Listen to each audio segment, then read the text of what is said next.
E aí, pessoal?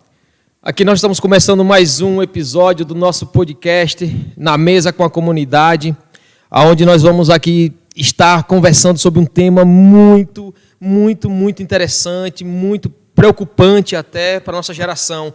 E hoje aqui na nossa mesa, como de sempre, estamos com nossos amigos e irmãos e meu pastor também. Vamos começar a apresentar o Romildo. Galera, boa tarde. Aquele recado básico. Para você que ainda não é inscrito no nosso canal, se inscreva, curta, comenta, compartilha, ajude a divulgar e levar essa informação para outras pessoas que vão ser abençoadas, com certeza. Hoje à mesa nós temos a psicóloga Sônia, pastora também, mas assim, ela vai se apresentar e temos o nosso pastor da casa, que é o pastor Henrique, e ele vai estar falando por si só também, e logo a gente já adentra no tema.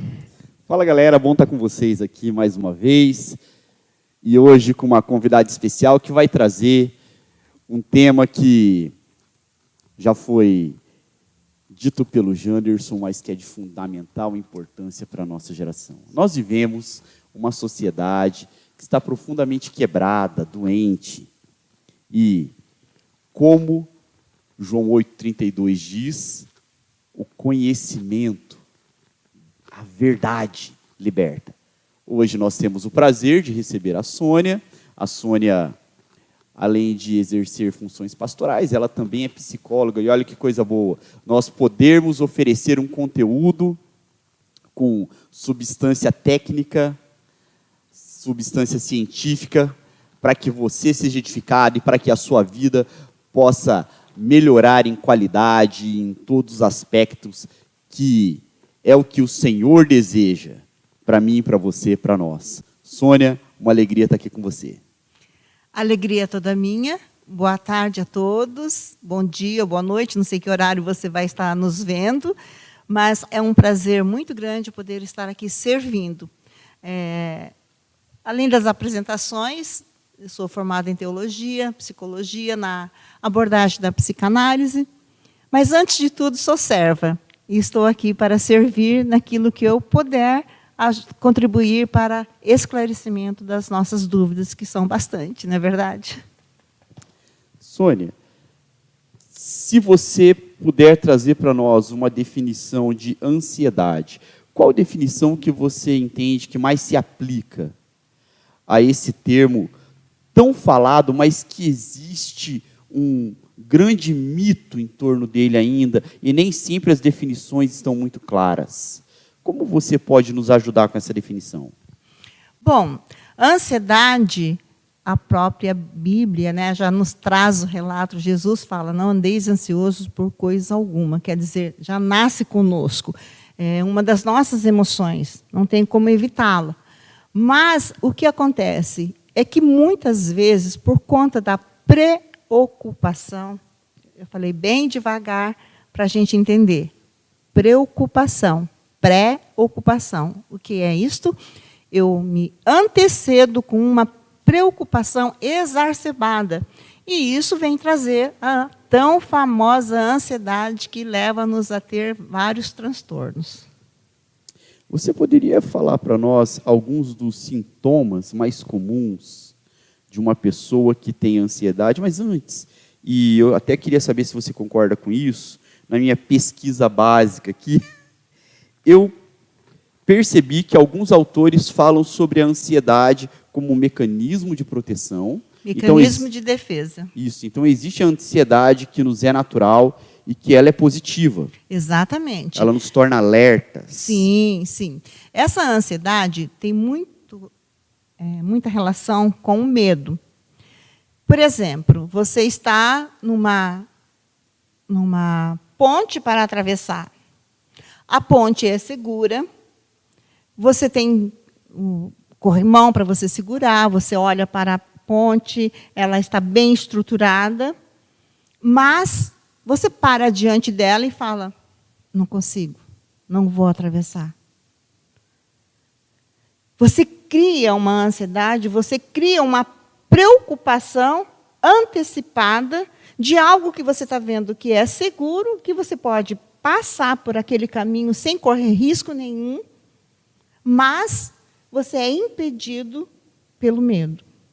A outra situação é a seguinte: você está numa outra ponte, essa ponte não lhe oferece segurança, ela tem desvios, está desestruturada, você não tem apoio nenhum, você olha para ela, te bate aquele start, não atravesse, você corre risco. Mas o que você faz? Pela sua impulsividade, você acaba atravessando e correndo risco. Entendeu a diferença? Então, uma situação é quando eu estou diante de algo que me oferta segurança, eu tenho um gatilho positivo para eu enfrentar a situação, e eu não me mobilizo por conta dos meus próprios medos, da minha ansiedade. E a outra situação de risco é quando eu me exponho a um risco maior e que eu posso ter demandas bem complicadas. Então, nós temos a ansiedade como mecanismo de proteção e nós temos a patológica. Exatamente. Quais são os principais sintomas da patológica? Bom, a patológica, desculpa que de vez em quando eu me engasgo, é normal, viu, gente? Isso é normal. Muito obrigada. Não, isso aí gente, olha, é tranquilo. Gente, é o seguinte, quando você começa a sentir sintomas, você começa a somatizar no seu corpo sintomas, é sinal que a ansiedade já tomou conta do teu organismo. E quais são esses sintomas? Eu tenho taquicardia, eu tenho um medo exacerbado, eu estou diante da ponte segura, eu não quero atravessá-la. Você está entendendo? Então, o que acontece? Eu tenho tremores, eu tenho sintomas que vai desencadeando outros transtornos, que pode até levar a uma depressão. Então, ele nunca vem acompanhado por si só, ele vem com outras demandas junto. Exatamente. Exatamente. Você concluiu da melhor maneira. Sempre a ansiedade nós chamamos os sabotadores. Né? Ela traz consigo os outros sabotadores, que querem nos sabotar a prosseguir, a crescermos, a avançarmos. Que é o medo, a insegurança, o tremor, o medo, porque, como psicanalista, nós trabalhamos com o inconsciente. Então, vamos pensar no seguinte: você tem um trabalho para apresentar na faculdade ou na igreja, seja onde você tem um público, e você domina o trabalho, você fez, você criou, você elaborou, você domina, tem domínio, mas, diante do público, aquela sensação de estar falando para um público, você começa a mandar mensagens para o seu inconsciente. Eu não vou dar conta, eu não consigo, ansiedade. Eu estou com medo, eu vou ser reprovado. E começa a preparar o seu inconsciente, mesmo que você domine todo aquele trabalho que você elaborou, você escreveu, você revisou, está tudo pronto, tudo ok. Mas a sua ansiedade faz você ficar mandando mensagens para o seu inconsciente. E aí chega na hora da apresentação, é um fiasco. Entendeu?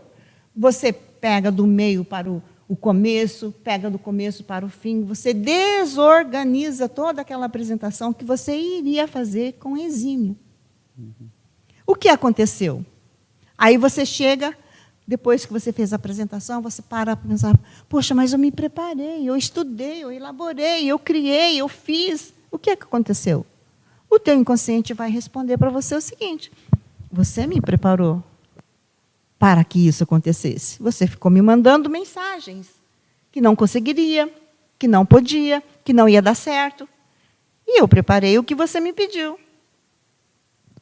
Isso seria autossabotagem. Autossabotagem. Agora, na outra situação, você elaborou o mesmo trabalho, você sabe que tem um público para você enfrentar, para você enfrentar, relacionar, falar, discutir. E mesmo na insegurança, porque todos nós temos as nossas inseguranças. Isso é nosso. Todos nós temos a nossa humanidade. Não tem como você falar, não tem. Não existe isso. Todos nós temos. E aí, o que acontece? Você parte do princípio. Tudo bem. A galera é grande, o público é um público inteligente, mas eu vou dar conta. Eu estou com medo, mas eu vou dar conta. Lembra lá da ponte segura?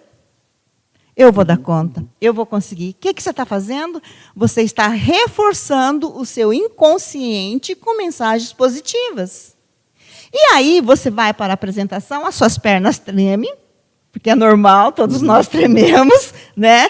As suas pernas tremem, você começa inseguro, e daqui a pouco, quando você pensa que não, você deslanchou, você evoluiu, você apresentou em alto estilo e aplaudido. Aí você vai para pensar, fala, poxa, mas o que aconteceu? Eu nem sou bom assim, eu nem falo em público assim, o que aconteceu?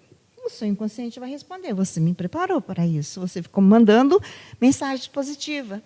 Porque, queira ou não, o nosso inconsciente, ele é terrível. Ele é um juiz severo. Então, tudo aquilo que nós, por isso que Deus, ele é tão sábio, né? Jesus é tão sábio, ele fala através de Paulo, né, em Romanos 12, para que nós renovamos a nossa mente. A nossa mente precisa ser renovada. A nossa mente é a caixa preta, né? Exatamente. Exatamente. É ali que vem o domínio de todas as coisas, tanto para o bem quanto para o mal, tanto para o bom como para o ruim. Isso agora, acho que para os três, né, pode responder. Nós identificamos, quando nós vemos que assim, a ansiedade, né, muitos estudiosos dizem que é um dos males que nós temos. Mas nós conseguimos identificar como ele conseguiu ser esse monstro desse tamanho todo? Quando começou? Por que começou? Será que tem como nós diagnosticar algumas coisas? 2000, com o boom, depois do Big Millennium, depois da globalização, tem como nós identificar historicamente o porquê, como começou isso aí? Seria? Deixa eu tentar simplificar para você. Veja bem, você tem 2 cachorros na sua casa. Vou usar assim um exemplo bem simples para que eu e você que está nos ouvindo aí possa entender. Você tem 2 cachorros na sua casa. Para um você dá mais comida, para outro você vai dar menos. Quem que vai ficar mais forte? Sempre o pitbull vai ficar forte, viu? Então, vai ficar mais forte aquele que você alimenta. Assim também é a ansiedade. Porque nós percebemos, nós sabemos quando estamos ansiosos. Isso é um start, todo mundo sabe que está ansioso por alguma questão. Agora, se eu alimento, se eu dou força a ela, se eu reforço, como na apresentação do trabalho, eu vou desencadear o quê? Que ela me domina, ela toma conta de mim. Então, não existe o boom da coisa. Ela existe.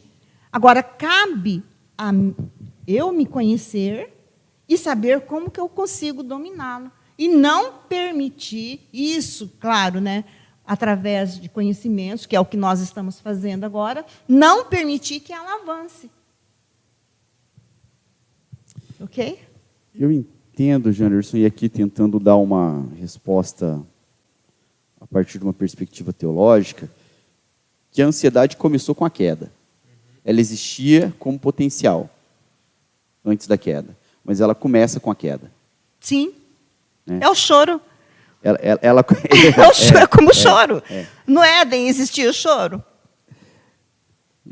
A Bíblia diz que não. Ela Mas não como? diz. Ela, na verdade, a Bíblia não diz. Não diz, mas o choro Onde a Bíblia é um se dos cala, nossos nós também nos sentimentos. calamos. Faz parte das nossas emoções. A raiva existia no Éden? Só com potencial. Não é? Mas faz parte das nossas emoções. Quer dizer, tudo isso veio se formar dentro do homem através da queda, como o pastor mesmo Nós disse. conhecíamos o bem. Sim. Aí nós passamos a conhecer o bem e o mal. Uhum. Com a tendência natural para aquilo que é mal. não é? Por isso que em Cristo nós temos a possibilidade da conexão com o bem, com o bom, com o belo, com o verdadeiro, né? Mas É o que Gênesis faz, né? Gênesis, desculpa atrapalhar. agora já foi. Exatamente, sua reflexão. Desculpa mesmo. Mas é tanto que, assim, quando você falou do belo, né? Eu lembro muito que quando Deus nos fez, a palavra, assim, é mesmo. Quando Ele nos fez, Ele ficou muito bom. Ficou perfeito, né? E muitos filósofos, até, eles falam que a própria palavra perfeição, ele se adequa muito a Deus e nesse contexto de Gênesis, porque tudo que ele faz é bom, é belo. Então, por isso que eu queria dar essa ênfase muito bem que você estava falando. E desculpa. Quando ele cria o ser humano, ele diz que é muito bom. Muito bom, exatamente. Né? Existe uma otimização ali na criação. E, apesar do ser humano ter desenvolvido como uma das tarefas primeiras, foi uma tarefa social, né? O desenvolvimento da fala, onde ele dava nome aos seres, a nossa geração não tem um vocabulário de emoções muito amplo. O vocabulário de emoções é muito curto. Percebe isso? As pessoas têm dificuldade de falar daquilo que elas sentem. Uhum. Elas não conseguem nomear, identificar, nomear, falar a respeito, não é? E o que agrava ainda mais essas demandas emocionais. Sim, sim. Pensando no que vocês estão assim, construindo a ideia, eu poderia dizer que os excessos que têm pipocado, principalmente na internet, que é o que as pessoas mais consomem, eu poderia dizer que isso é combustível para que se acelere ainda mais essa questão da ansiedade. Eu acabei de ler um dado recentemente dizendo que o Brasil está no ranking de ser campeão na questão da ansiedade. Sim. Sim. E talvez por olhar tanto para isso e às vezes saber que tem um caminho a ser construído, mas esse caminho a pessoa não quer percorrer. Ela quer sair do zero já. Isso pode contribuir? Vocês dois podem, de formas diferentes, podem responder, por favor. Olha, é o seguinte, eu preciso me conhecer, eu preciso do autoconhecimento. Se eu não tenho um autoconhecimento de quem eu sou, como que eu posso fazer o enfrentamento das minhas demandas? As demandas existem. Mas a própria palavra nos diz que em Cristo nós somos nova criatura. As coisas velhas se passaram. Tudo se faz novo. Então, você tem que entender que a partir do momento que você se conhece, coloca na fala, como psicanalista, coloca na fala os teus sentimentos, você evolui para o seu autoconhecimento e para a cura. Freud diz o seguinte: o que eu não falo, fala a ponta dos dedos. Porque o corpo fala. O teu corpo te dá sinal de que não está bem. Você vai acumulando, você não sabe como, você vai acumulando aqueles sentimentos reprimidos por medo do julgamento. O problema da dificuldade que nós enfrentamos hoje em dia na sociedade é o medo do julgamento. Porque eu não vou aqui me expor para você, sabe, sem te conhecer, e sem pensar, o que ele vai falar de mim? Nossa, o que ele vai pensar de mim? Eu, uma pastora, uma psicóloga. Então, nós temos medo do julgamento e, por isso, nós incutimos. Vamos guardando. Só que chega um ponto, eu estou falando assim de uma forma bem simples, né, para ficar bem entendível. Vai chegando a um ponto que você vai acumulando tantas. Porque, vamos pensar, as nossas emoções estão dentro de nós. Foram criadas por Deus, que o diabo não criou nada. Não tem esse potencial. Foram criados por Deus. Então, cada um tem a sua casinha. O amor tem a casinha dele. O ódio, a raiva, o choro, a angústia, a ansiedade. Enfim. Tipo divertidamente, né? Exatamente. Exatamente. Agora, quando um sai fora da casinha, você já ouviu essa frase? Né? Tem tudo a ver. Fulano está fora da casinha, está literalmente fora da casinha. Né? Por quê? Desorganizou. E aí um começa a bater com o outro. O choro quer ficar na casa da alegria, a alegria quer ficar na casa do amor, o amor quer ficar no ódio, o ódio quer ficar... Você entendeu? Vira uma bagunça no nosso interior. Que aí nós precisamos reorganizar. Pense numa parede.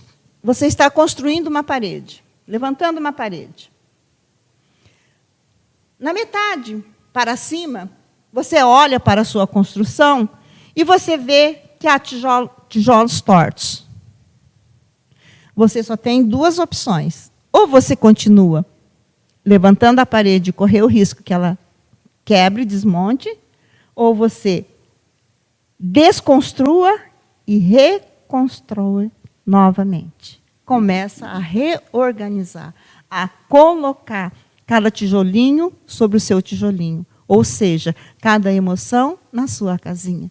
E aí entra a função do psicólogo, que é trabalhar com as emoções.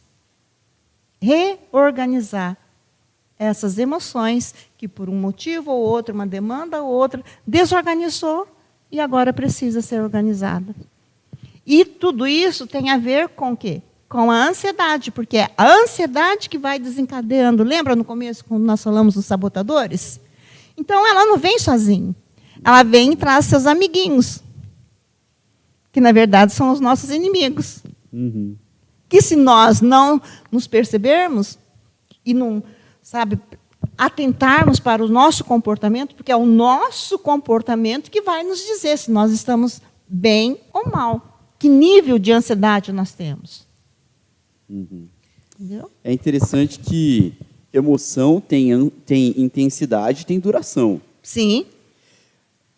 Eu acredito que parte desse autoconhecimento que nos leva a reorganizar todas as coisas, a ressignificar, é uma palavra muito própria da psicanálise, Sim. né? A ressignificar as nossas emoções e, com isso, tudo aquilo que está atrelado, né? Porque, às vezes, você resolve uma coisa, uma questão, e essa questão ajuda-te a resolver várias outras. Né? Algo que nos ajuda nesse processo é a crença de que existe um Deus criador que te ama incondicionalmente. Até fazendo um link com o que você falou de aceitação, né? O que o outro vai pensar. Mas espera aí, o que Deus, não o que ele pensa, mas o que ele já sabe a respeito de nós. Né? Ele não é um grande reorganizador de todas as coisas? E para também estabelecer paralelo com o que eu já comecei, pensa no começo, no início da criação. Né? A terra era sem forma, vazia, havia caos sobre a face do abismo, o Espírito de Deus se movia. Então disse Deus, o que está acontecendo ali? Deus, através da ação do Espírito e do poder da palavra, está trazendo ordem ao caos. Ele vai ordenando cada coisa, e cada uma das coisas da criação vai entrando no seu devido lugar. Então, com o nosso... A fé existe como um componente poderoso nesse processo transformacional. Existe como um elemento que pode ser um dos fatores decisivos num processo terapêutico. Com certeza. Com certeza, a sua analogia está certíssima. Porque, veja bem, vamos usar na teoterapia, e como eu disse, eu faço parte da teoterapia. Por favor, define melhor teoterapia para a gente que está aqui na mesa e pessoal. É Deus na terapia. Ou seja, eu usando a palavra de Deus, a Bíblia, a palavra de Deus, para a cura das minhas emoções. Né? Então, veja bem, todo mundo conhece uma passagem muito simples, mas tem tudo a ver com a teoterapia. A mulher que perdeu a sua dracma. Era algo muito precioso para ela. Era uma moeda que fazia parte do seu colar, que provavelmente ela tenha recebido como herança do seu casamento. E ela perde a sua dracma. E o que ela faz? Ela pega uma candeia, a luz, pega uma vassoura e sai diligentemente à procura da sua dracma. Ou seja, o que eu quero falar com isso? O que eu tenho que fazer, cabe a mim fazer. Olhar para dentro de mim e ver o que eu perdi, as minhas demandas, isso cabe a mim. Eu tenho que ir procurar. Eu tenho que ir. Haja luz e houve luz. Então, ela pegou a luz, varreu, levantou os móveis e achou aquilo que ela tinha perdido. E o que ela fez? Fez uma festa. Celebrou. Celebrou. Então, outra situação que eu amo de paixão é a situação de Lázaro. Lázaro está morto há 4 dias. Ressuscitar Lázaro é com Jesus. Dá o comando, Lázaro, vem para fora. Tirar as pedras é o homem. O homem tem que tirar as pedras. Desatai-o e deixá-lo ir é comigo, é com você. Nós temos que desatar os nós uns dos outros.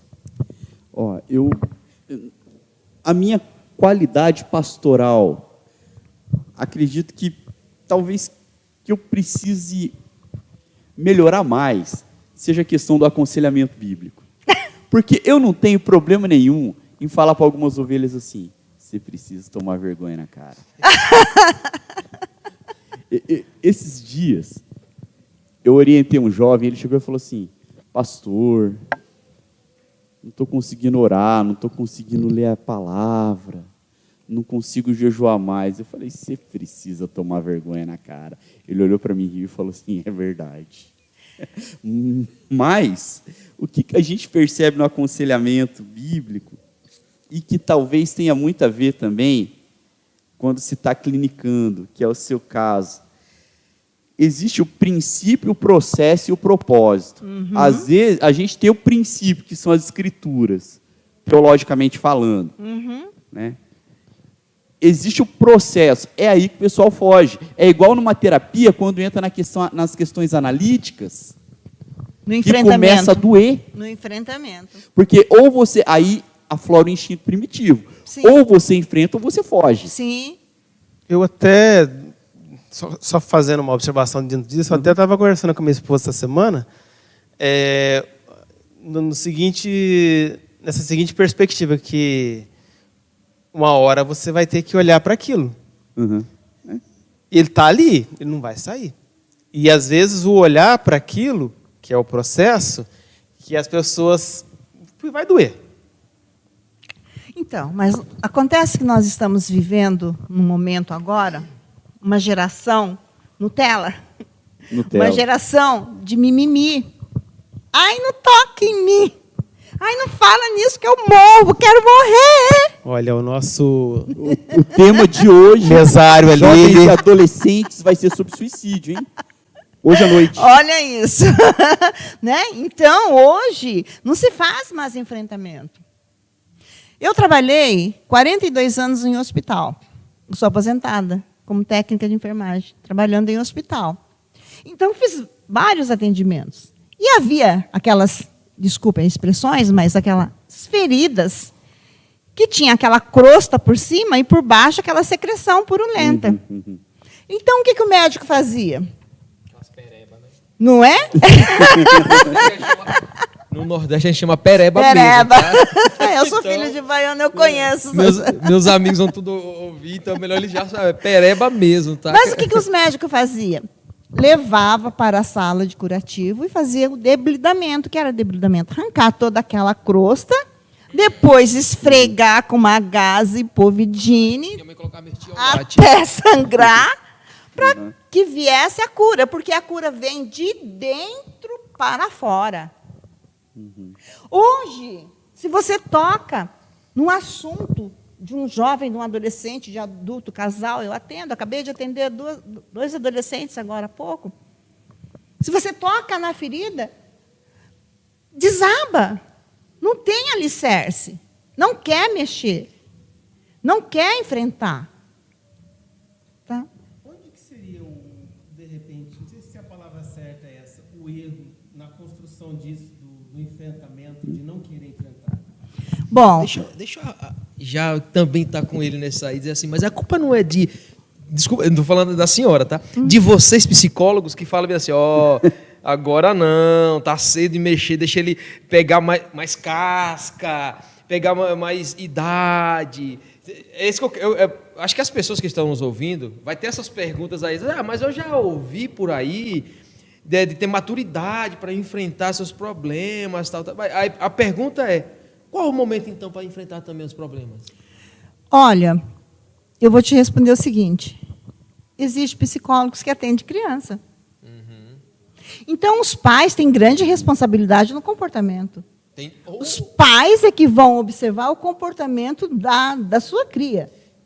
Conversamos muito sobre isso mesmo aqui na igreja, sobre responsabilidade dos pais mesmo. O momento é quando o problema emerge. Isso. Mas eu acredito que, diferente da classe artística, a classe terapêutica, os profissionais da área da saúde, isso inclui os psicólogos e outros terapeutas diversos, ela não era uma classe que é muito privilegiada, tirando a classe médica. Sim. Até então existia tabu de Psicólogo crente era pra doido. de crente fazer Exatamente. terapia. Sim, crente, santo, Né? santo. É, porque achava, olha só, se pensava que Deus curaria a depressão, a ansiedade.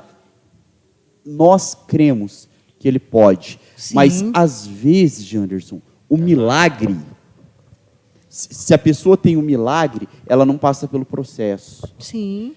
E o milagre na vida dessa pessoa é exatamente passar pelo processo, compreender-se, compreender a sua dinâmica, a sua estrutura familiar, do que ela é produto e o que ela pode fazer com aquilo que fizeram com ela. Eu acredito que, respondendo a sua pergunta, a questão é multifatorial, não tem uma causa só. E isso está diretamente ligado à cultura do pecado, na qual a nossa sociedade está imersa, que nos rodeia, tenta nos envolver por todos os lados. Então, os pais têm uma grande parcela de responsabilidade, eu não tenho dúvida. Com certeza. Por exemplo, o pai que fala, não, meu filho não vai passar por nada do que eu passei. E esse pai é um pai gente boa. Mas ele só é gente boa exatamente porque ele passou por aquilo. Pelo processo. A gente fica privando crianças e adolescentes de não. Limitando. Privando de frustração. E então não se aprende a lidar. Só que a vida, quando uma dessas crianças, adolescentes, jovens, adultos, enfim, que cresceram dessa maneira, quando eles têm que lidar com uma situação em que eles se sentem minimamente afligidos, o mundo não vai parar para que eles se recomponham. Não. Eles vão ter que lidar com aquilo, ou eles vão quebrar. Sim. Nós temos assim um bom exemplo, né, da águia. A águia não poupa seus filhos. A águia, quando percebe que os filhos estão prontos para voar, ela solta eles. É verdade, eu vi assim, ó, vai, Se vira. né? A hora que ela observa que ele não tem domínio, que não consegue, ainda ela vai lá e resgata, claro. Mas ela deixa ir. E o que acontece? Nós estamos limitando muito os nossos filhos. Ah, não, você não vai fazer isso. Ah, eu quero um celular. Você vai lá e compra o celular. Eu quero ficar... Você nem observa o que seus filhos estão vendo, o que eles estão assistindo, com quem eles estão falando, quais sites eles estão visitando. Você quer ficar livre daquela criança naquela hora que está ali, querendo tomar o seu tempo, querendo um carinho, um oi. Eu perguntei, dentro desses adolescentes que eu falei para vocês, que eu atendi, eu perguntei para ele, rapaz de 16 anos, formado, barbudo, sabe? Qual é o seu relacionamento com o seu pai? A senhora olhou para mim e disse barbudo? Mas ela falou rapaz, então não é você. Terceira idade, não. Mesmo porque ele Não tem gostei. 16 anos. Não gostei. Vou processar a senhora, não gostei. Vou processar. Voltou na geração mimimi de novo, ó. Vou Olha o processar. mimimi aí, ó. Olha a geração Nutella aí, tá vendo, A minha gente, geração como 80 funciona? melhor.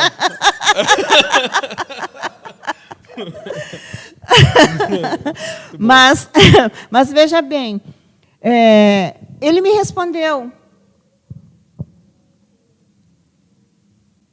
Eu perguntei de novo, qual é o relacionamento seu com seu pai? Não soube me responder. Isso é muito preocupante mesmo. E a queixa dos pais é que o garoto fica trancado quase que 24 horas dentro do quarto e não quer sequer sair para ir para a escola. Uhum.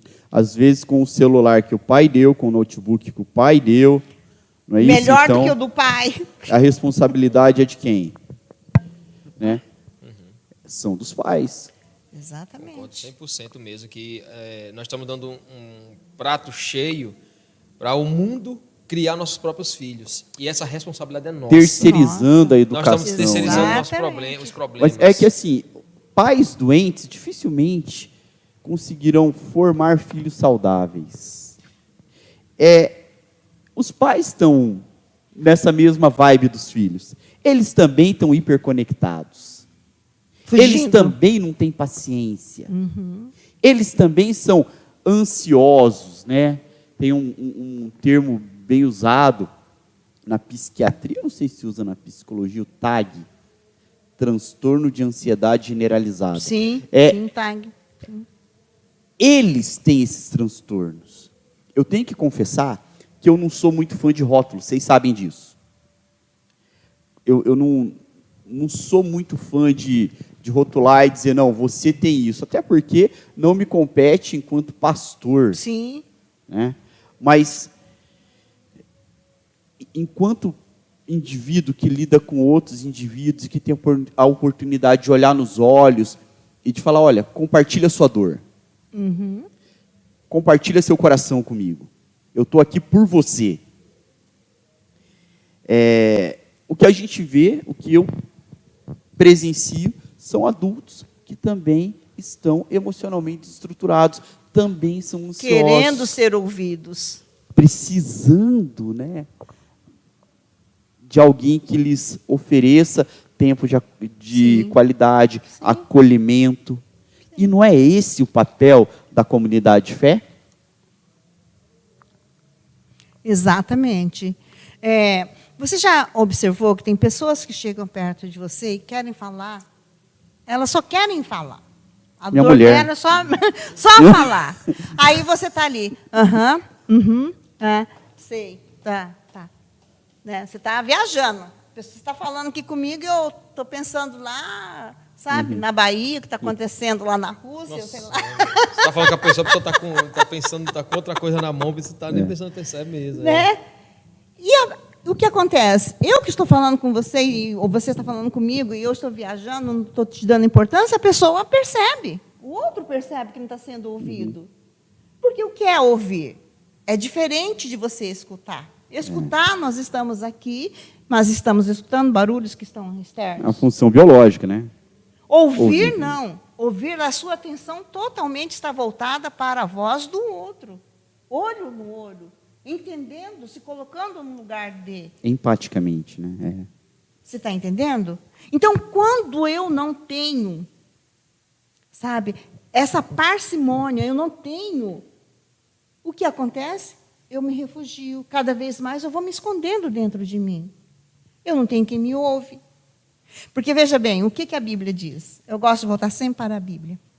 Jesus fala assim, quem tem ouvidos, ouça o que o Espírito diz às igrejas. Você não lê na Bíblia. Quem tem ouvidos, escuta o que o Espírito diz à igreja. Ouvir é mais profundo. Ouvir é você parar, analisar, como vocês estão me ouvindo aqui agora e eu estou ouvindo vocês. Tudo que eu estou falando aqui está sendo analisado por vocês. E o que vocês também estão falando, vice-versa. Há uma troca. Vocês falam, eu ouço, eu falo, vocês me ouvem. E acontece isso dentro das famílias hoje? Não existe mais a mesa, né? Exatamente. Não existe mais o sentar à mesa. Hoje eu perguntei para uma jovem que eu estava atendendo, quando que vocês almoçam, sentam-se à mesa para almoçar? Nunca. Nunca? Nunca. Como assim? Como que vocês fazem? Ah, minha mãe compra um marmitex, a gente reparte, um chega depois, come o que sobrou do outro, e tá. E o que Jesus nos ensinava? O maior exemplo que Jesus nos deixa antes dele ir para a morte foi o quê? Sentar à mesa e cear com os seus discípulos. Mesmo Judas, o traidor, ainda ele chama, amigo, o que você tem de fazer, faz logo. É interessante isso, né? Porque, olha só, até as igrejas presbiterianas têm, como parte da liturgia, no final dos cultos, impetrar a bênção. Uhum. Então, é o amor do Pai, a graça de Cristo e a comunhão do Espírito. Você parou para pensar, vocês pararam para pensar como as pessoas ficam só nos dois primeiros?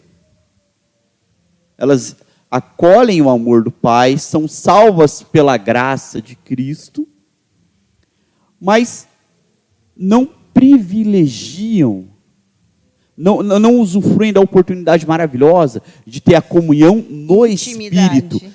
E a gente está pensando, eu quero falar pensando nos lares, nas casas, nas famílias. Perfeito. De poder fazer devocional junto, de poder ouvir o outro, de poder externar aquilo que está pensando, o que está sentindo. A família, ela deveria ser o local de acolhimento. De cura. De cura. Tem que começar pela família. E hoje, algumas abordagens terapêuticas Sim. estão trazendo elementos que a gente olha para as escrituras e fala assim, o Evangelho já fala disso. Uhum. Está muito em alta, se fala bastante, principalmente nos meios corporativos, sobre o mindfulness, que é a atenção plena, Sim. que tem a ver com o que a doutora falou agora. Sim. Né? Mas não está em Mateus 6, basta cada dia o seu mal, O próprio se mal. foca no que está acontecendo agora. O hoje. O amanhã é uma outra coisa. O passado tem que ficar no passado. Já passou. E o interessante é que, quando os pais se derem conta, o mal já está instalado. Exato. Eu dei aula numa escola de música por um tempo, e por diversas vezes o que acontecia? Aluno chegava, o professor fecha a porta. Hoje não vai ter aula. Eu falei, não, negativo. Eu tenho que, de alguma forma, apresentar resultado para o seu pai. Ele falou, não, hoje você vai me ouvir. Ele forrava o pano no chão, biscoito, suco, Coca-Cola, falou, eu quero contar o meu dia para você, como é que foi. E eu, assim, a gente se divertia, ria, aconselhava, eu falava, nossa, quando o pai dessa criança perceber, já se foi. Ele não participou da adolescência, ele não conseguiu passar a experiência para o filho de resolver problemas, ou de... Enfim, vai passar desapercebido. Sim. Sim. E passa mesmo. Quando você descobre, nós estamos no auge aí dos acontecimentos de jovens adolescentes. Estamos num auge, num pique aí terrível, de todo mundo assustado, com medo, ansioso, medo de mandar seus filhos para a escola, para a igreja, para os lugares onde há um público. Por quê? Claro, sabemos que há um agente do mal, perverso, que a nossa luta não é contra a carne e o sangue, sabemos. Mas existe alguém por trás disso que está manipulando a mente desse adolescente, desse jovem. Agora eu te pergunto, nós como pais, aonde estamos que não estamos observando o comportamento dos nossos filhos? Será que nós não percebemos quando os nossos filhos estão desvirtuando o caminho? Porque existem sinais. Os sinais Eles estão... sempre dão sinais. Sempre, sempre. Agora, eu faço a leitura, eu me importo, não, isso passa. Deixa, vai passar, é coisa de adolescente, vai passar. Aí vem aquela pontuação que você colocou. Tem que amadurecer. A hora que ele tiver mais imaturidade, ele resolve. Nem sempre resolve. E o índice, já que nós estamos falando aqui, índice de suicídio em adolescente é absurdo. Claro, não pode ser divulgado. Mas quando eu fiz o meu TCC, eu fiz sobre jovens suicidas. E pasmem, aqui em Londrina eu fiz a pesquisa. Na época que eu me formei, a estatística era 18 casos mês de jovens adolescentes que estavam tirando sua vida. Nossa, irmã Isso Sônia, eu ia perguntar, tentativa concretizada? Sim, Irmã sim. Sônia, desculpa mesmo, mas que ano era? Desculpa, perdão. 10 anos atrás. Parece que não mudou muito, então. Não, aumentou, né? Aumentou, né? Não Aumentou, mudou muito, né? Porque assim, aumentou, mas que não mudou muito o contexto, né, do que ela fez. Putz, velho. Caramba. É disso pra pior. Desculpa perguntar. Não, mas é verdade. Não tenho. Não, eu não tenho problema com isso, não, sabe? Porque um dos meus sonhos foi realizar isso. Eu poder ter feito a faculdade de psicologia, que era o meu sonho. Né? Então, eu estou com 65 anos, né? E eu entrei para a faculdade com 50 anos. Olha que riqueza. Era o meu objetivo. Então, formei os meus filhos, meu marido se formou. Aí chegou a minha vez, falei, agora eu vou. Então, foi um processo que você teve que vencer. Exatamente, por isso eu posso dizer que eu tenho domínio para falar. Porque eu tive que também passar pelas etapas, que não foram fáceis. E não é fácil para ninguém. Quando eu fui fazer a faculdade teológica, primeiro que eu achava que eu não ia conseguir passar no vestibular. Eu falei, eu não vou conseguir passar nesse negócio, não. Porque eu estudei em escola pública e eu não era dos melhores alunos. Então, assim, a gente comprava primeiro...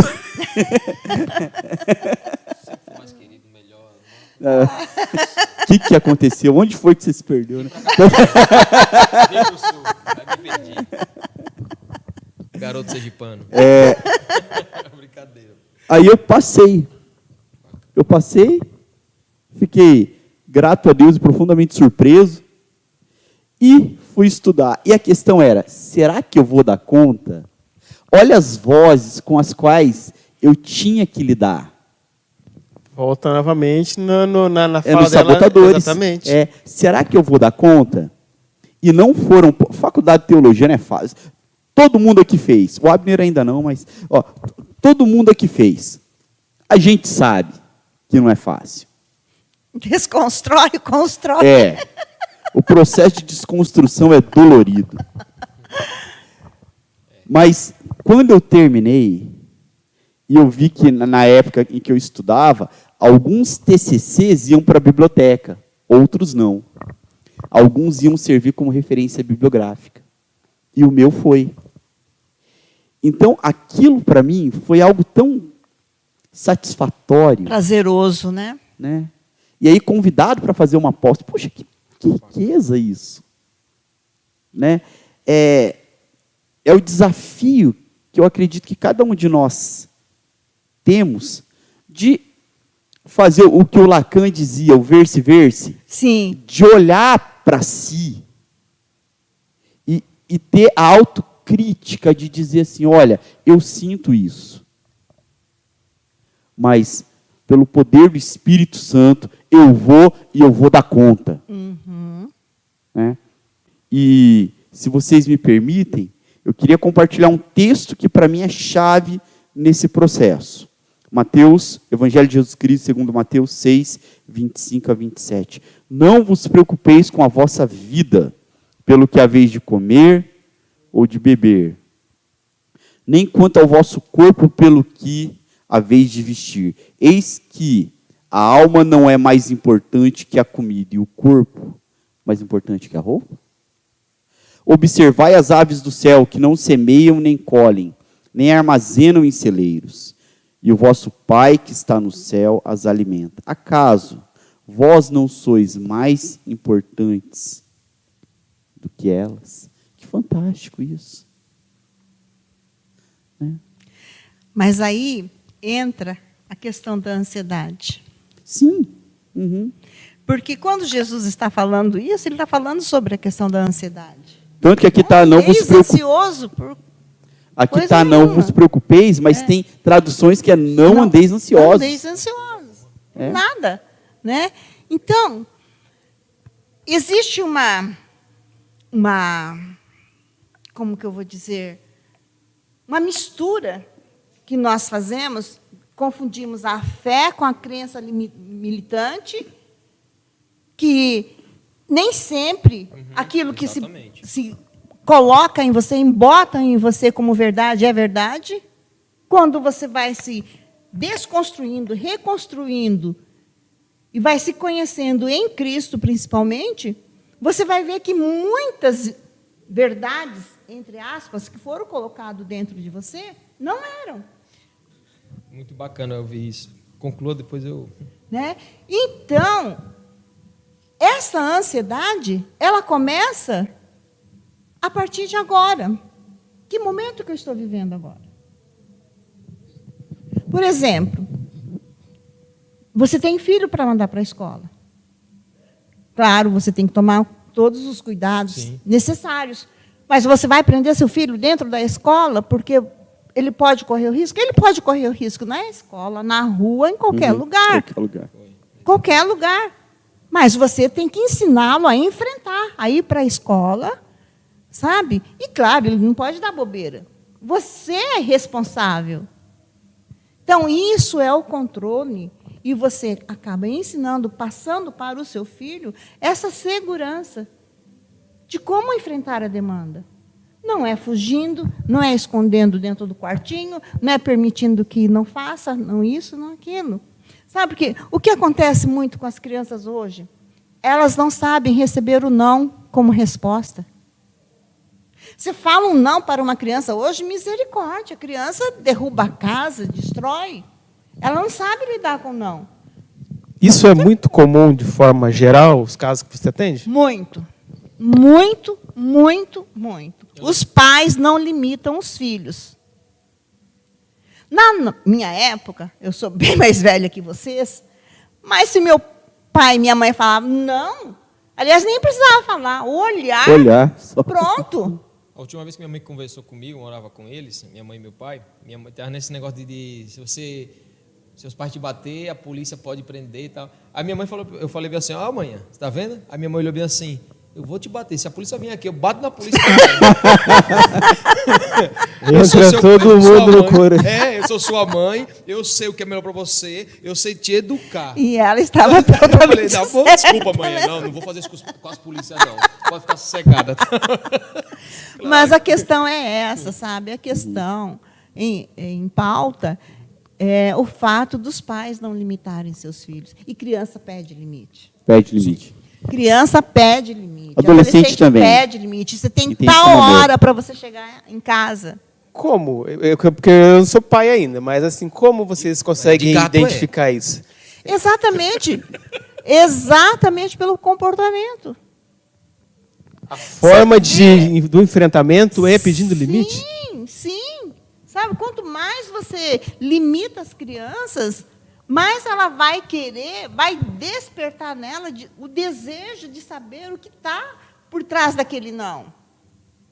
Agora, ai, quero isso, você dá. Quero aquilo, você dá. Quero não sei o quê, você dá. Ela não tem limite. Ela sai para fora e ela vai achar que todos são obrigados a dar a ela como ela recebeu em casa. Que o mundo tem que se dobrar às vontades dela. Sim. É. E não é assim. Aí lá elas vão levar as pauladas da vida. Todos nós apanhamos. Aprendemos quando apanhamos. Só que quando essa criança que não conseguiu, não foi trabalhado, essa limitação dentro dela, ela se rebela. E aí a gente vê tantos jovens, adolescentes perdidos dentro de si mesmo. Perdidos dentro da sua casa. Como dracma, perdido dentro da casa. Porque ela não perdeu na rua. Perdeu dentro. Perdeu dentro de Inclusive, casa. as 3 parábolas de Lucas Perdidos. 15 foram perdidos tudo dentro de casa. Perdidos. É o filho pródigo, é a ovelha A ovelha, perdida. tudo dentro, é tudo ali. Eu acho que uma pergunta é válida também para quem está nos assistindo, vai ser feita, é como diagnosticar essa ansiedade? Como será que teria como nós diagnosticar essa ansiedade? Porque vai virar doença, vai ficar ruim. Então, assim, como diagnosticar? Que meu filho ou a minha mãe ou meu pai, ou quem está à minha volta está com essa ansiedade? Como diagnosticar? É observando o comportamento. Não tem outra leitura. Não tem outra leitura. Se uma criança tem um comportamento X, ela passa a ter comportamento XY, opa, o que está acontecendo? Levanta um start. Você tem que ser o melhor observador do seu filho. Você pôs no mundo, você tem responsabilidade sobre aquela criança. Então, é dentro de casa que se começa tudo. Uma criança que não comia passa a comer demais. Ela está chamando a atenção por alguma coisa, está chamando a atenção. E no final do mês você vai ver a conta. Está comendo demais, aí você vai ver a conta. Você vai ver só, alguma coisa acontecendo aqui. Entendeu? Não é? Uma criança que tinha atividades, gostava, de repente se recolhe. Não quer ir para a escola, só quer ficar fechada dentro do quarto. Opa, o que está acontecendo? Bacana. Tem os sinais. Existem os sinais. Agora, eu, como genitor e genitora dessa criança, preciso identificá-lo. Isso é que vai me dar o grau de intimidade, de relacionamento que eu tenho com meu filho. Como eu acabei de falar para vocês, qual o relacionamento seu com os pais? Eu estava, esses tempo atrás, conversando com uma amiga psicóloga também. Eu estava falando da minha filha de 12 para 13 anos, né? Da nossa relação, assim. Ela falou assim, é interessante que ela se sente segura com você. Ela não teve noção, essa amiga minha não teve noção, mas o que ela falou foi tão bacana para mim. Para um pai ouvir isso é muito bacana. É conforto, né? Bacana. Minha filha sente-se segura comigo. Sim. Um dos primeiros ensinamentos quando me deram, quando eu tinha dado essa bênção de ser pai, foi assim, educar cansa, mas é compensador. Vale a pena. Então, foi a primeira coisa, eu não esqueço até hoje, foi uma irmã dessa igreja aqui que me falou sobre isso, né? Eu acho que assim, cara, é muito bacana ouvir isso, né? Meu filho, uma das coisas que eu e minha esposa sempre conversamos com ele foi isso, né? A gente teve vários exemplos aqui na igreja de pais, como educar os seus filhos. Então, assim, nós sempre falamos assim, que nós temos que ser o melhor amigo dele. Então, nós temos que sempre procurarmos isso e tal. E muitas das... Sem perder o papel de, exatamente, de pai, de autoridade. Você é filho, tá? Até muitas vezes eu brinco com ele, quando ele vai brincar, né? Eu falei, só deixando bem claro, tá? Você é o filho, então eu sou o pai, né? Aí eu brinco com ele, eu sou o rei, tá? Aí ele, você quer dizer que eu sou o súdito? Você é um príncipezinho. Então, é essa que a gente... Exatamente, eu acho importante isso aí que o Henrique falou, não perder esse papel. Então, a gente vê que o jogador de mundo tem uma frase muito bacana que vai em conta com o que o Henrique falou. Ele chegou numa época da vida dele, do Edmundo, quando ele estava no auge de 93, 94, até 95 também, que ele fala bem assim, eu cheguei à altura da vida que eu era os pais dos meus pais. Eu que estava sentando lá e conversando com os meus pais. Tipo, eu estava exercendo o papel de pai e mãe. Isso acontece muito até hoje. Então, assim, ele falou que cheguei a esse momento na vida e ele falou assim que para ele foi muito ruim. Porque, segundo ele, a cabeça dele começou a mexer assim, mas quem eu sou agora?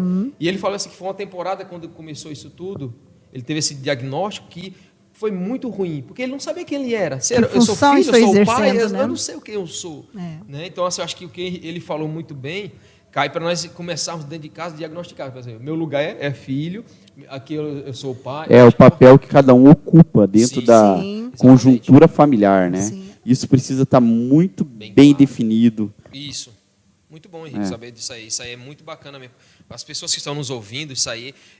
Temos pessoas aqui que, queiram ou não, passou já pela academia, pessoas que estão na academia, no caso que vocês que estão sempre estudando. Eu, o Romildo, nós paramos, mas estamos em constância, né, aprendizado, mas vocês estão sempre estudando. Eu acho que esse é um tema que a igreja brasileira tem que sempre parar e dar essa ênfase. Sim. É preciso. A gente fica trabalhando, vamos pensar o quê? Vamos discutir como pintar de preto, vamos pintar de aqui. Não, tem mais coisas mais concretas para ser discutidas na igreja. Importantes. E mais importantes. Então, assim, nossos jovens estão aí. Então, eles precisam ouvir da moral cristã. Sim. Eles Da ética e da precisam moral ouvir. cristã, é Exatamente, verdade. nós precisamos. E queira ou não, o evangelho tem sua ética e tem sua moral. Sim. Tá? Então nós precisamos, isso aí é muito interessante. Pessoal, compartilhe para as pessoas próximas de vocês, que eles possam ouvir, tá? Porque isso aí vai ser muito bom para a família de vocês. E Tira paulinho para vocês a dois. gente... Você ia dizer alguma coisa? Pode falar. O mais velho primeiro. Vocês acreditam que essa tendência possa vir a piorar? Muito Uhum. bom, Henrique. Muito bom, Romildo. Perfeitamente. Está se vendo. É. Não precisa muito. É só você colocar a cabeça para fora do seu mundo e dar uma olhadinha no que está acontecendo no universo. Ó, doutor, o que eu penso a respeito dessa questão de piorar? Bom, vocês já têm me ouvido, né? Vocês sabem qual que é a minha perspectiva. Pessoas que não sabem quem são. Né? Não sabem para onde vão. Não existe uma fomentação da cultura do pecado para que as identidades se tornem cada vez mais fragmentadas? A gente sabe que nós estamos falando. Sim. Então, pessoas que não sabem quem são. Pessoas que não têm família. Hoje, muitos dos jovens, eles querem ser youtubers, nômades digitais, influencers. Não se fala mais não se pensa em comprar uma casa, mas em viajar, né? Preferem ter animais do que ter filhos. Do que ter filhos. Nada contra os animais. Então, Mas cada raça na sua raça, não é? Então, essas pessoas todas fragmentadas assim. Sim. Qual a melhor arma para continuar oprimindo elas, se não o medo? Pessoas fragmentadas que não sabem quem são, é muito fácil amedrontá-las e controlá-las. Sim. Existe um sistema pecaminoso que deseja o controle. Domínio, né? De tudo que acontece. Gente, isso não é teoria da conspiração, não. sempre A gente está existiu. vendo. É realidade. Isso vai piorar. Sim. Sim. Entendeu? Não é ser pragmático, nem tão pouco pessimista, mas é a realidade. Uhum. Né? É a realidade contextual do que nós estamos vivendo isso. Os seus atendimentos têm aumentado? Pelo menos assim, eu Muito. percebo que a agenda do meu pastor, semanalmente, é diversos casos e atendimentos e atendimentos. Muito. E assim, é muito relevante, até para vocês pais que estão ouvindo, essa dica. O que chega de jovens, adolescentes, de 12, 13, até os 18 anos, com pensamentos suicidas, é coisa impressionante. É impressionante. Sabe? E assim, você vai investigando, você vai costurando, você vai por um viés, você vai para o outro. E quando você chega na causa, é sempre as mesmas. É a falta do pai, é a falta da mãe, é a presença, é o abraço que não teve, é o eu te amo que faltou. O abuso que aconteceu e foi velado, né? Sim, sim. Muito bem lembrado, pastor. O número de jovens, de crianças que são abusadas dentro de casa e os pais não querem ver. Gente, é assustador. Porque as crianças também dão sinais. Sim, sim. É leitura. Tudo se parte da leitura que você está fazendo. Você está dentro da sua casa, como você disse em autoridade, questão de autoridade, você é a autoridade. Veja como implica essa palavra sobre você. Você é autoridade, você tem que saber o que está acontecendo se a sua esposa não está bem, por que ela não está bem? O que houve? O que aconteceu que, de repente, ela mudou? O que aconteceu que você hoje também não está bem? Sim. O que aconteceu que meu filho não está bem e continua permeando nesse mesmo caminho? Então, eu tenho que ser observadora de dentro, porque Timóteo fala que se você não cuida bem da sua família, como é que você vai cuidar da família do outro? Aí, sabe o que acontece? Os valores estão inversos. E a gente está vendo isso muito dentro das igrejas. Se você corre tanto atrás do outro, corre tanto para fazer para o outro, que você esquece de olhar para dentro da sua casa. E, às vezes, seu filho, você está perdendo seu filho dentro da sua casa e você não está vendo. Verdade. Doutora, e quais seriam, então, dentro da perspectiva freudiana da sua linha, os recursos que podem ser úteis para minimizar, para aprender-se a lidar adequadamente com as ansiedades? Primeiro, você tem que partir do princípio do autoconhecimento. Porque se você não se conhece, como você vai conhecer o outro? Você tem que ter essa empatia do autoconhecimento, saber as suas limitações, reconhecer que você é um ser limitado, você não é um super-homem, não é a Mulher Maravilha, sabe? Você tem que entender que tem dias que você chora, tem dias que você está alegre, tem dia que está bom, tem dia que está mais ou menos, e tem que saber lidar com isso. Agora, quando você não dá conta disso, procure ajuda. Nós temos aí números profissionais que podem nos ajudar, pastores, conselheiros, terapeutas, sabe? Porque você falou uma coisa, e eu quero retomar, para a gente, não sei se nós já estamos partindo para o encerramento, mas, assim, eu quero fechar com isso. Você falou sobre a questão da crença dentro da igreja, dos paradigmas, e que se rotulava que o crente não tem depressão, não fica doente, não pode ter câncer, não pode ter isso, não pode ter aquilo, porque serve um Deus que cura. Mas deixa eu te perguntar, Deus deu sabedoria para o médico para quê? Cuidado, Deus deu sabedoria para o professor para quê? Cada um na sua função. E cada um vai exercer a sua função diante da demanda que lhe é apresentada. Então, a gente precisa desenrolar, desvendar isso, quebrar isso. O pastor adoece, a pastora adoece, tem demandas emocionais, precisa de terapia. E não é vergonhoso você falar isso. Pelo contrário, você está sendo autêntico, você está sendo verdadeiro. As máscaras precisam cair. Por quê? E eu estou falando isso até como pastora. Por que há um descrédito tão grande hoje dentro das igrejas? Antigamente, quando se falava sou evangélico, as pessoas olhavam para você com um olhar de respeito. Hoje, não. As pessoas riem na sua cara. Por quê? Pelo deboche, pela falta de testemunho cristão. Então, são embotamentos que estão sendo colocados dentro da nossa comunidade cristã evangélica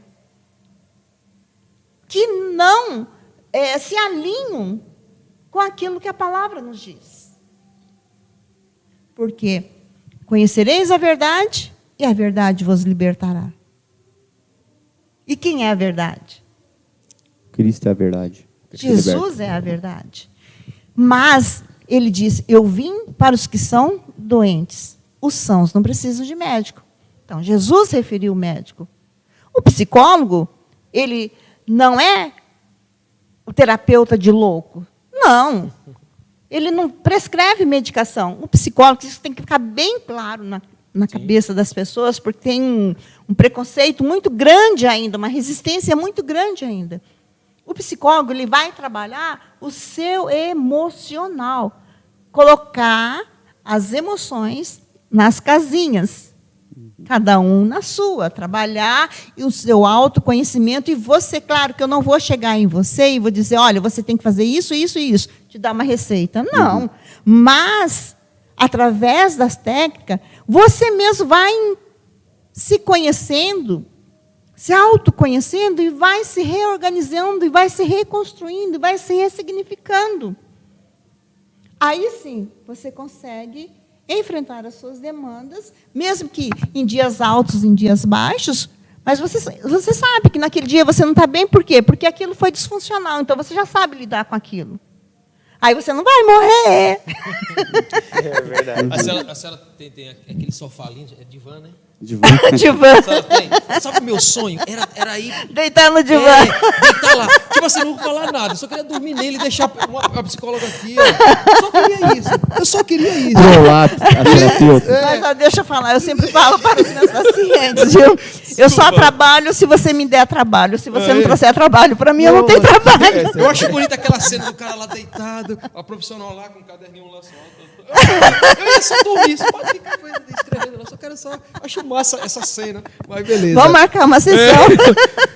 Pessoal, desculpa, por favor. Uma coisa que eu acredito que é interessante a gente ter muito claro é que, assim,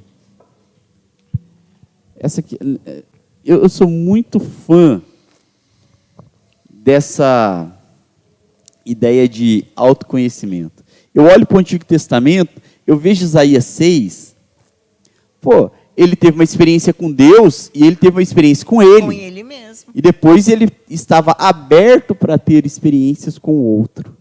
Depois de curado, depois de dizer, eu sou homem de lábios impuros e habito no meio de um povo de impuros lábios, e os meus olhos viram o rei, o Senhor dos Exércitos. Por isso, me arrependo e me abomino no pó e na cinza.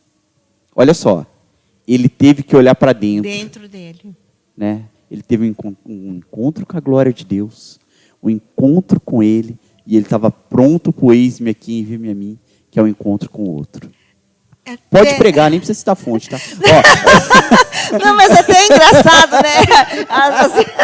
Eu dou até risada, assim, porque só tá Deus e Isaías, né? Aí Deus fala para Isaías, quem enviarei? Quem irá por nós? Aí ele fala, eu, Senhor. É você mesmo, brother, vai você. Então, quem nós somos? Nós somos pecadores, profundamente amados, redimidos, restaurados. É um dos paradoxos lindos da fé. Sim. Saber que nós somos pecadores. Né? Assim como na fala de Paulo, em mim não habita bem algum. O mal que eu não quero. Né? O bem que eu quero, isso eu não faço, mas o mal que eu não quero. Ele está sempre diante de mim. Agora, somos seres amados. Jesus morreu na cruz do Calvário para nos redimir, para nos transformar. Eu penso que isso nos ajuda tanto a esclarecer algumas questões que são chaves no processo restaurador e no processo de lidar com a ansiedade. Eu também eu advogo que tem que ler Bíblia e tem que orar. Tem. É o princípio básico. Ler Bíblia, orar. Quer mais coisas? Faz atividade física. Faça a higiene do sono. E eu vou falar uma coisa extremamente difícil para todo mundo. Para você que está nos vendo, com certeza é difícil. Tira as telas à noite. Perfeito. Sabe? Não tenha restrição nenhuma em procurar ajuda. Aconselhamento pastoral, terapia. dependendo do pastor, se ele for ético, quando chega na questão analítica, ele encaminha. Sim. Então, não tenha problema em procurar ajuda. Às vezes, o ter com quem contar é um presente que Deus te deu. Exatamente. Abra, use-o. Então, são algumas das minhas considerações. Alguma observação final? Eu concordo plenamente com isso que o pastor colocou. E me coloco à disposição. Né? Nós temos um trabalho social, atendemos social também. Tem rede social, a senhora, do trabalho que a senhora faz? Não, do trabalho não, porque, né, mas assim estamos à disposição, né, trabalhamos com jovens, adolescentes, casais, homens e mulheres, né, e estamos aqui para servir o reino de Deus. Maravilha. Antes de tudo, servos. Servos. Foi a mensagem que você me disse, né, quando a gente conversou. Antes de qualquer coisa, somos servos. E servos inúteis, né? Ainda que façamos tudo. Lucas 17:10 fala assim, ó, Jesus falando, ó, e depois que você fez tudo que foi ordenado para você fazer, sinta-se como um servo inútil, que não fez mais nada do que devia fazer. Acabou, fechou. Bacana, pessoal. Cara, que bate-papo gostoso. Sério, amei pra caramba conversar com vocês sobre este tema. Tá? Saio mais maduro, tá? Sobre isso aí. Gostaria que vocês dessem uma olhada nesse vídeo lá, como o Romildo começou a dizer muito bem. Compartilhe para algumas pessoas que estão tendo dificuldade também de entender um pouco sobre esse tema. Tá? Se vocês querem conversar também, como o pastor aqui falou, temos aqui 2 pessoas que podem ajudar, pastoral e clínica também. Tá? E aqui também temos a comunidade Eco também, que vocês pudessem vir para conhecer aqui. Tá? Só chegar. Tá? Nós temos trabalhos aqui todo sábado e domingo, pastor. Sábado nós temos o mosaico, às 20 horas, às 19h30, para jovens e adolescentes, e aos domingos o nosso culto de celebração, às 10 horas da madrugada. A irmã, a senhora é da qual igreja? Comunidade da Paz. O pastor Nivaldo Caldeira, eu sou membro, né, lá, e atuo também como pastora. Ah, é? Um abraço da nossa aqui para a igreja de vocês lá. Obrigada, será dado. Cara, que bacana saber disso. E, Romildo? Hoje eu só tenho a dizer obrigado. Obrigado por vocês aceitarem o convite de sentar à mesa e conversar de um assunto tão delicado que muitas vezes passa batido, mas eu sei que não foi de forma profunda, mas superficialmente a gente conseguiu dialogar sobre, levar um conteúdo para quem de repente está passando por isso ou vivendo por isso. Galera, curta, comenta, compartilhe, leva a informação saudável para seu amigo, sua família. Se você não tem amigo, leva para o seu inimigo. Mas leva. Fiquem com Deus, um abraço. Deus abençoe, até mais. Um abraço, Deus abençoe. Falou?